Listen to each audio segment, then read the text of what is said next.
Radical speech. For years now, college administrators have been on a brave crusade to root out the radical, the impolite, and the mildly offensive from speech at colleges and universities across America. At Marquette University, administrators demanded a student take down from his door a quote from a dangerous subversive that read, "As Americans, we must always remember that we all have a common enemy, an enemy that is dangerous, powerful, and relentless. I refer, of course, to the federal government." What dangerous fifth columnist could have written such a thing? Would you believe Dave Barry?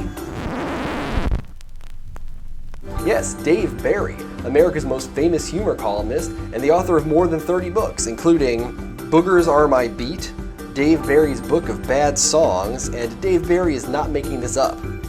So how did the university react to this quote from the Pulitzer Prize-winning author?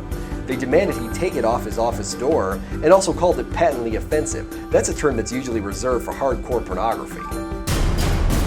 The Foundation for Individual Rights in Education, FIRE, battled Marquette for months about their censorship of this Dave Barry quote, but they stubbornly stood by their decision to censor it. So we wondered, what would Dave Barry think of all this? We caught up with him at the offices of Miami Herald, where we asked him his thoughts on the case, on freedom of speech, and on the censorship of humor columnists on college and university campuses today. My name is Dave Barry. I'm a humor writer. Free speech is important to me because I've sort of made my living writing about things that some people find offensive.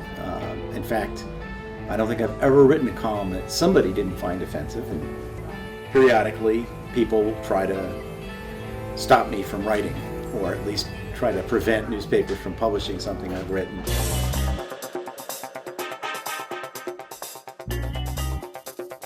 Well, I just don't know what has happened to the universities. I mean, it's, certainly not an original observation on my part, but the least free area of thought left in the United States seems to be the universities. The one place where you would think free thought and free speech and conflict of ideas would be most encouraged has somehow miraculously become the most restricted and constricted and just constipated, intellectually constipated area of American life.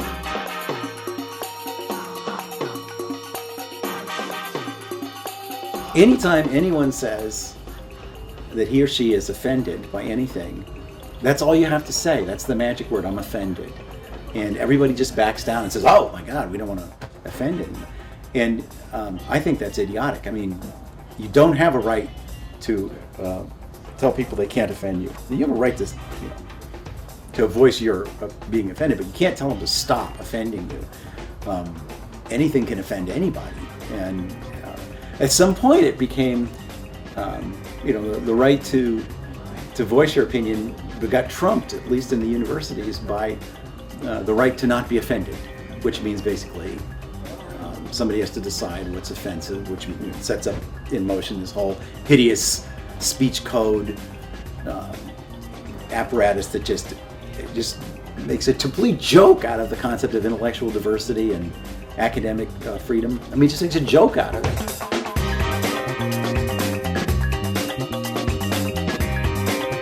I can honestly say when I went to college, I mean, not to say that there was anything golden about the 60s, but there was a real serious clash, cultural clash going on then, all over the country, both involving civil rights and the war in Vietnam, and even more than that, drugs, issues of sexual freedom, that sort of thing, where there were both sides represented pretty heavily on many campuses, students and faculty. The campuses were where that debate took place largely. They were discussing, but I don't remember anybody. Where I went to college, although obviously in other colleges there were efforts to shut down demonstrations, but I don't remember anybody.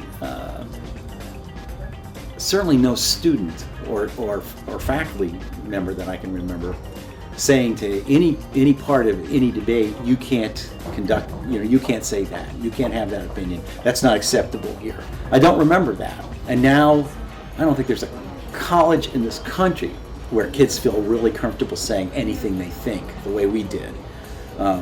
you'd just be insane. You're just asking for it. You're going to get nailed because it's very clear what you're supposed to think in most colleges. But you see story after story after story where kids were thrown out of school because they held an opinion, and voice opinion that couldn't possibly, I just can't imagine that of happening when I was a student. So in that sense, I think it was much our freedom of speech. It wasn't so much that it was protected; it was just taken for granted much more. That nobody could tell you. We went out our way in the '60s to be outrageous, to say outrageous things, offensive things. We knew that we were offending, faculty. We knew we were offending, and that was our goal. It was to a ridiculous extent often. But it never occurred to us we didn't have the right to do that. And now I think students don't think they have those rights. In fact, I think they view, or some people seem to view the point of college is to teach children, bring them in from high school and then tell them what they think, what their political views and moral views should be. And that's the point of college.